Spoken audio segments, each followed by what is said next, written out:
Racikan berita. Kita hanya tahu dari media yang diperiksa setelah Tom Lembong menjadi tersangka. Sebelumnya saya nggak ada pengetahuan siapa yang diperiksa. Lebih menarik lagi, ternyata Dirjen Daklu baru diperiksa kemarin, 2 hari yang lalu. Mungkin ini beberapa poin titipan dari teman-teman untuk disampaikan ke Mas Sugeng untuk lebih fokus dalam mengulas tentang proses penanganan perkaranya. Oke, silakan.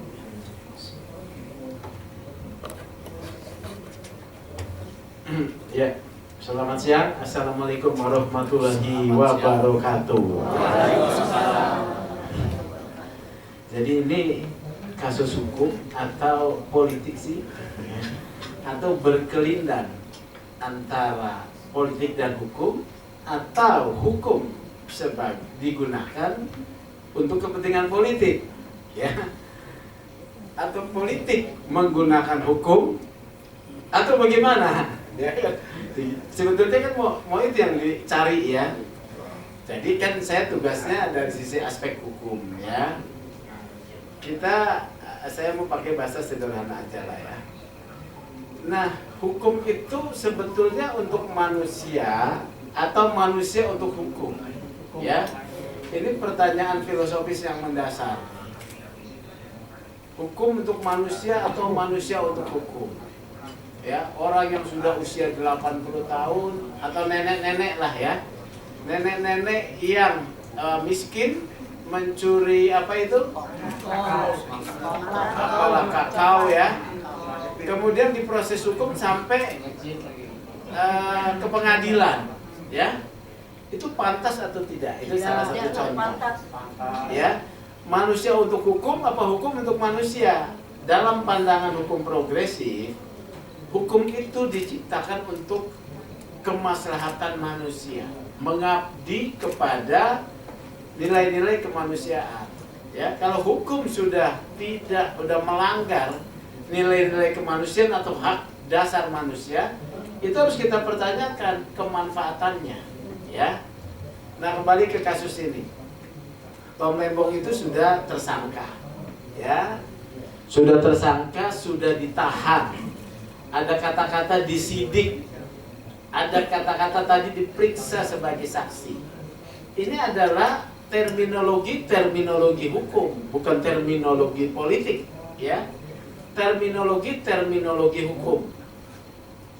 Terus kita mau menyorot proses ini dari sisi apa? Tentu kita harus menyorot dalam posisi proses ini dari sisi tujuan dari hukum itu sendiri. Katakanlah proses ini apakah memenuhi tujuan dari hukum? Ya, proses terhadap Tom Lembong ini memenuhi nggak tujuan dari satu kepentingan hukum atau penegakan hukum? Di dalam literatur, ya, dan juga belajar filsafat hukum, ya, itu ada 3 tujuan hukum. 1, keadilan, ya, 1 keadilan. 2, kemanfaatan. 3, kepastian. 3 tujuan nih. Nanti kita mau lihat dari kacamata ini untuk menjawab kasus Tom Lembong. Kalau keadilan itu adalah hak asasi manusia yang paling dasar. Karena hukum pidana itu berada pada ruang publik, ya, Maka kalau bicara keadilan, maka ada kepentingan publik yang mau dipenuhi. Nih. Ditangkapnya Tom Lembong, kalau kita baca dari pendapat netizen apa? Pendapat netizen apa sih, ya? Apakah ada tentang hak keadilan netizen yang terlanggar sehingga Tom Lembong itu harus dipenjara? Ini pertanyaan nih, ya. Jadi ada haknya warga masyarakat yang kemudian terkurangi, ya, yang kemudian terlanggar oleh perbuatan Tom Lembong dan juga tersangka, sehingga perlu dipulihkan dengan cara apa? Menangkap Tom Lembong, ya. Jadi seperti itu. Ini harus dijawab dulu pertanyaan ini. Yang kedua, pertanyaan juga, di sana ada subjek hukum yang punya hak asasi juga, yaitu Tom Lembong, yang punya hak dasar juga untuk mendapatkan keadilan, ya, untuk mendapatkan keadilan. Keadilan Tom Lembong ini kemudian, karena ini satu proses hukum, ya, ini kembali nanti kepada apa yang dia lakukan dan dia kerjakan itu, apakah perlu diganjar dengan yang namanya status tersangka dan ditahan. Artinya kita juga bicara tentang jabatan Tom Lembong waktu itu sebagai seorang menteri, ya, sebagai seorang menteri yang menerbitkan, Tom Lembong kan menerbitkan regulasi, ya, Peraturan Menteri Perdagangan nomor 117 tahun 2015 tentang ketentuan impor gula. Saya belum paham nih, apakah Tom Lembong tersangkakan karena dia membuat peraturan ini atau menandatangani izin impor, ya. Jadi pada menandatangani izin impor, perbuatannya menandatangani izin impor, ya. Nah, perbuatan itu menandatangani izin impor, nanti ini kita mau bahas kedua nih, dalam asas kemanfaatan, Pak, ya, kemanfaatan. Yang dipersoalkan adalah isu yang berdebat ini soal gula, ya, impor gula Rosager, ya. Gula Rosager itu bahan baku gula untuk dibuat jadi gula pasir yang kita minum ini, ya. Kalau Rosager kan gula kristal merah, ya, itu harus diolah lagi menjadi gula kristal putih. Nah, kemanfaatannya karena ini pengambilan kebijakan di tingkat nasional, berarti bicara tentang tata kelola, ya, tata kelola. Berarti kalau tata kelola ini ada beberapa aspek ini. Ada petani harusnya yang demo, ya, bahwa mereka menderita, gitu. Kemudian ada masyarakat yang menyatakan kekurangan gula harga gula naik, ya. Seperti itu, ya. Ini kemanfaatan nih. Kemudian ada pertentangan, ada orang yang mendapat keuntungan di atas nasib masyarakat petani yang hasilnya minim, dan juga penderitaan masyarakat yang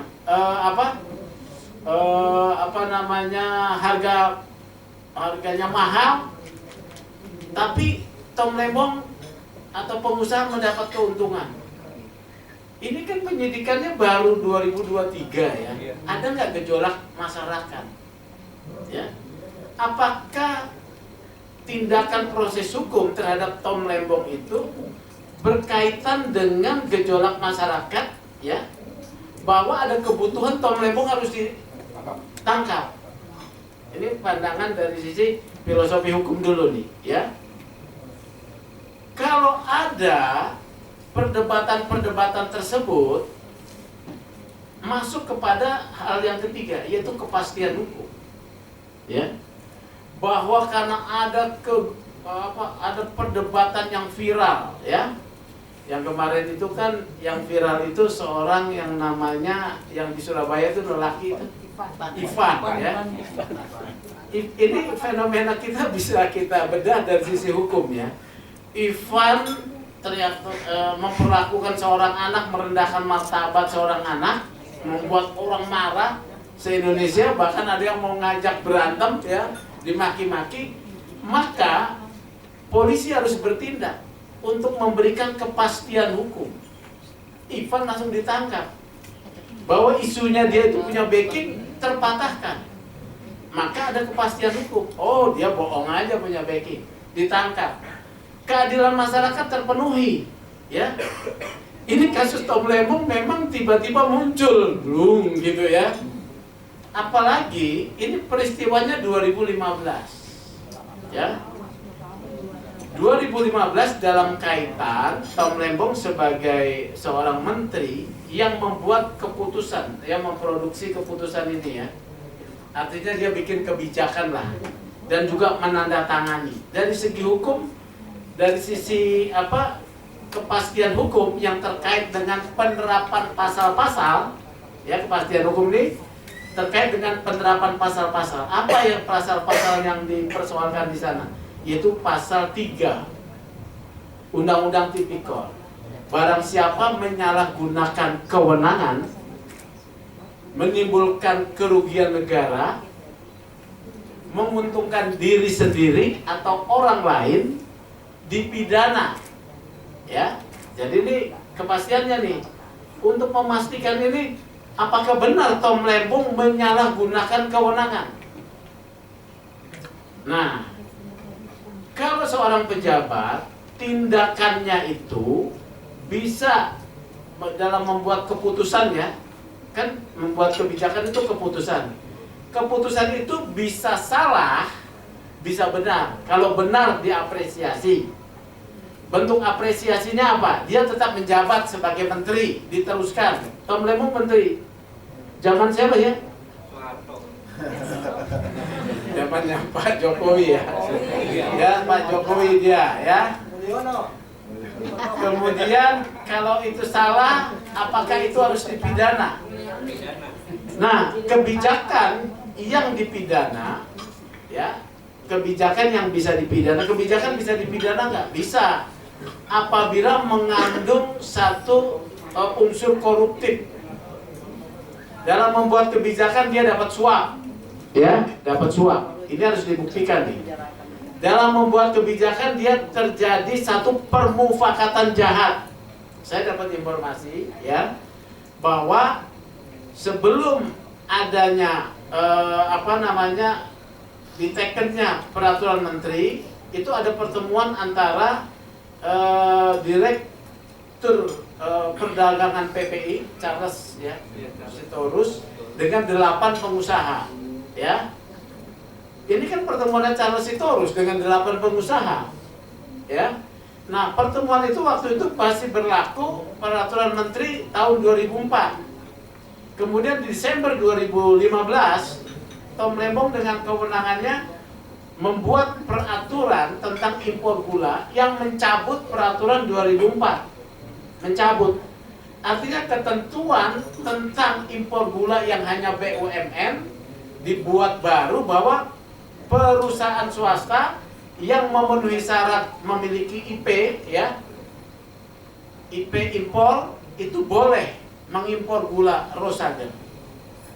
Artinya tindakannya didasarkan oleh regulasi yang dibuatnya sendiri, ya, boleh.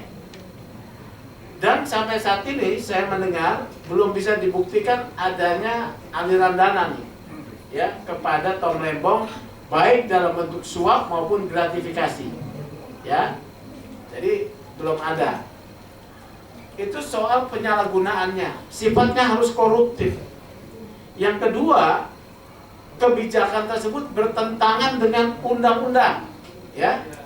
Jadi, misalnya regulasi yang dibuat, keputusan menteri ini kan adalah bukan basicing, ini namanya peraturan, ya, regling, ya, peraturan namanya regling.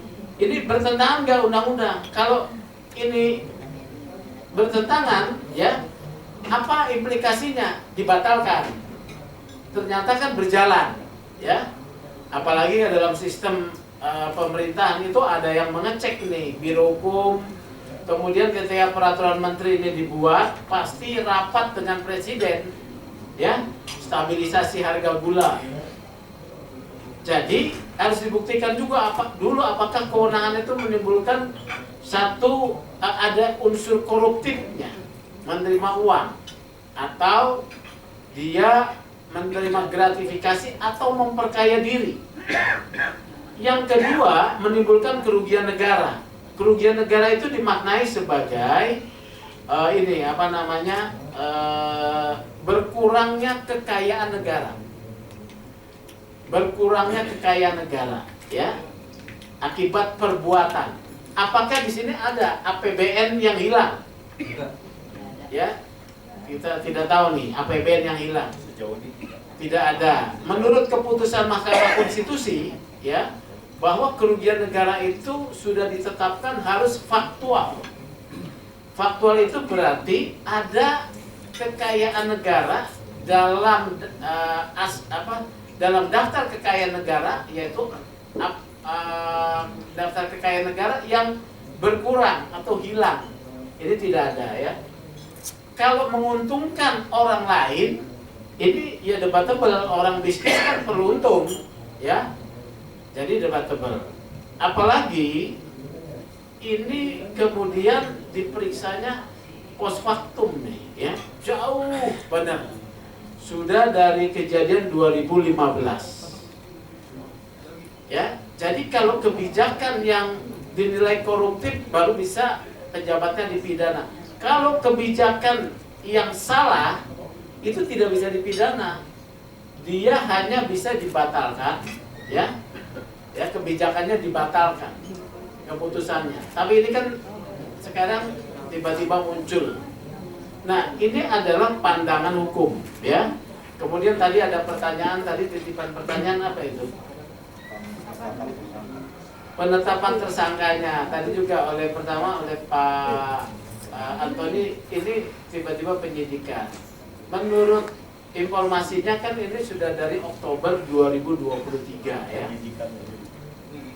Penyidikannya. Nah, ditanya penyelidikan. Nah, di dalam satu proses hukum ini juga bagian dari kepastian hukum, ya. Jadi bagian dari kepastian hukum itu harus dimulai dengan penyelidikan, ya. Sebelum jadi penyelidikan ini bagian daripada full bucket-nya intelijen, ya. Intelijen melakukan full bucket, kemudian membuat laporan informasi, ya.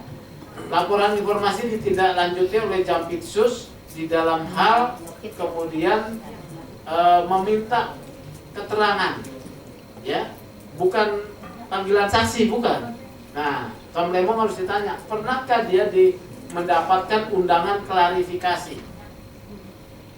Ini untuk memastikan satu proses, due proses itu ketat, benar. Karena di dalam proses penyelidikan orang akan diminta informasinya, ya, untuk dapat dia memberi penjelasan. Itu pertama. Kalau kemudian dari hasil penyelidikan semua pihak harus diperiksa. Ini juga kan ada ini, ya, ada bahwa angel product ini ada kaitannya. Jadi kalau informasi yang saya dapat tadi, ya, bahwa Induk Koperasi Angkatan Darat dan Polri itu, ya, merekomendasikan kepada PT PPI, ya, pada PT PPI untuk stabilitas harga gula itu ada perusahaan yang bisa disarankan melakukan impor raw sugar. Karena di sini ada kaitannya dengan kepolisian dan angkatan darat, ya. Satu pemeriksaan hukum yang adil, semua pihak harus diperiksa. Tidak bisa baru diperiksa belum penegakan hukum itu seperti kita punya pasal, ya, menempel satu-satu. Kalau belum semua pasal dipasang, kita tidak tahu gambarannya. Oleh karena itu harus diperiksa, ya. Jadi mengapa Inkopol dan Inkopat, ya, ketika mengusulkan ini harus diperiksa. Kewenangan siapa nih memeriksa? Apakah Kejaksaan Agung atau tim gabungan? Ya, itu pertanyaan, ya. Jadi seperti itu. Nah, itulah dari sisi pandangan saya, ya. Kalau kita melihat dari pemetaan tujuan hukum ini, sepertinya kasus ini kasus hukum bisa menyatakan dipaksakan, ya. Nah, ada sebetulnya di 2017 juga, kalau tidak salah, ya, 2017 ini ada yang mengimpor, ya. Apakah akan ada tindakan equal, main tangkap?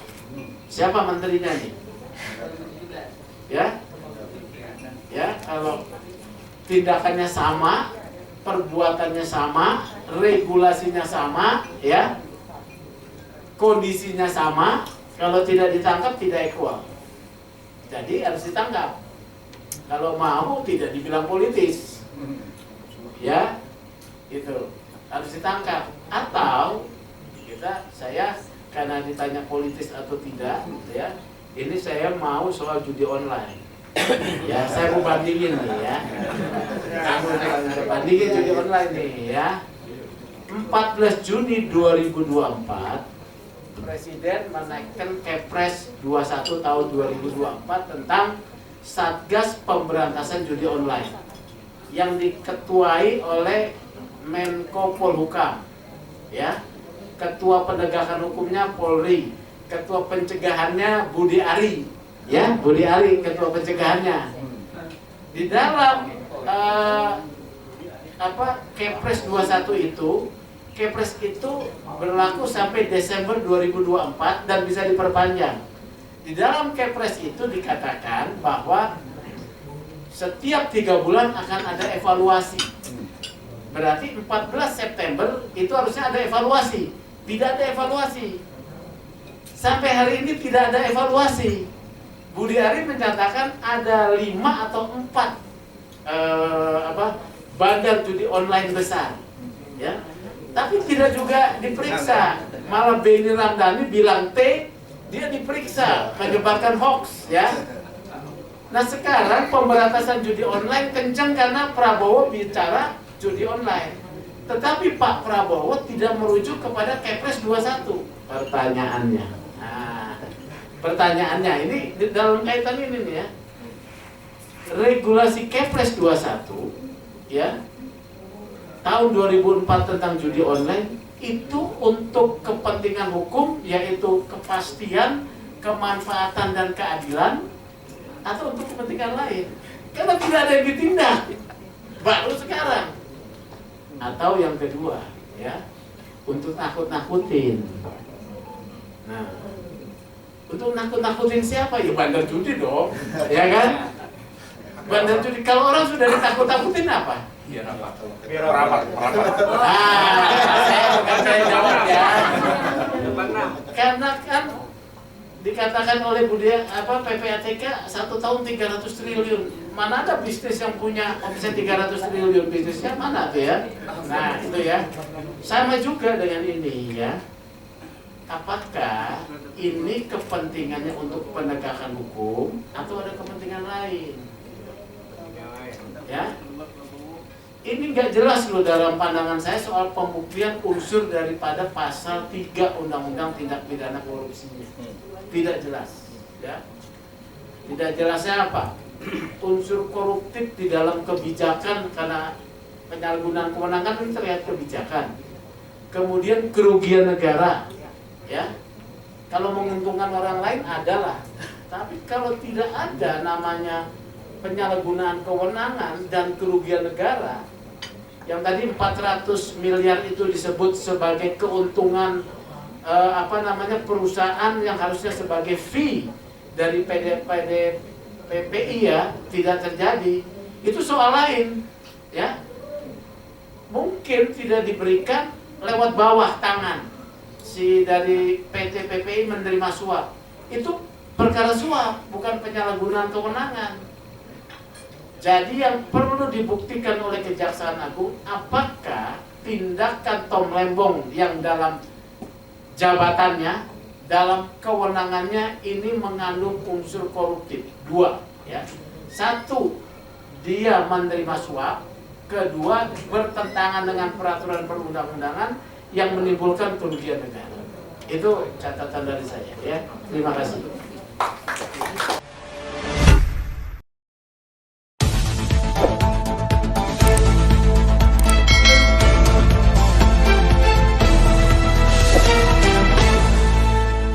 Racikan Berita